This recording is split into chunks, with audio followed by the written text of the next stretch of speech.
Dr. Scott Leith from my studio kitchen in Johns Creek, Georgia, coming to you today to discuss and to prepare a vegan pizza, my own creation, and hope you'll enjoy it. Oven temp 400 degrees for about 10 minutes, and then you switch this to broil for about the last 4 to 5 minutes. I'm using some canned vegetables, and I'm using some fresh vegetables.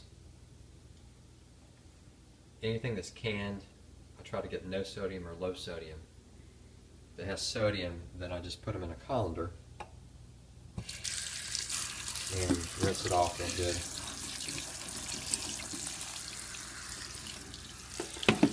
So it can get as much of the sodium off as possible. The pizza crust I'm choosing today is called Rustic Crust Tuscan 6 grain. It does have gluten.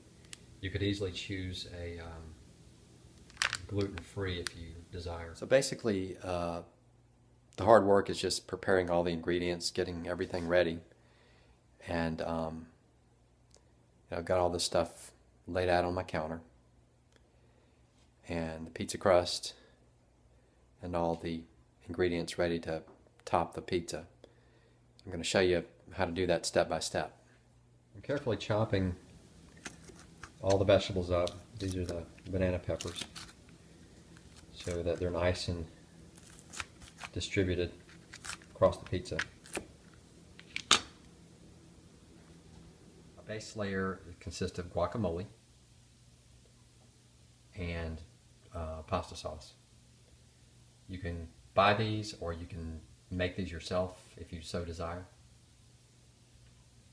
First will be the guacamole, and then the tomato sauce on top of that. One is just simply spread on the guacamole onto the pizza crust. Step 2 is to spread your pasta sauce on top of your guacamole, which is on your pizza crust. Next step is my mushrooms, and I've got just a standard baking tray, and then I put parchment paper on top of that, and then the mushroom layer goes on next. Next I'm putting my onion layer.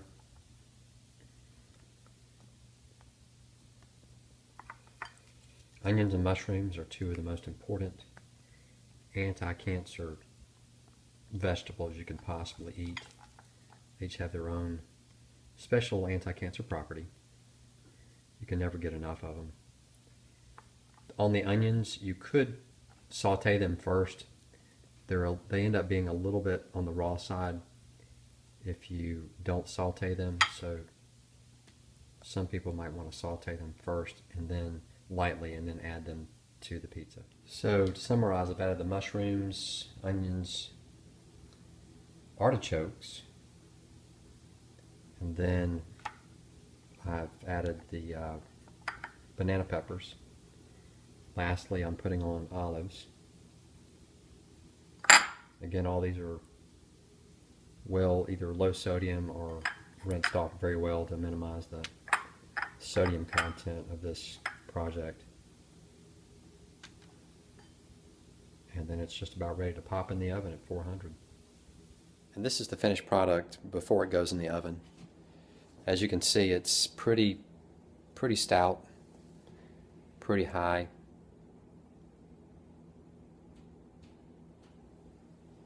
Pretty thick pizza.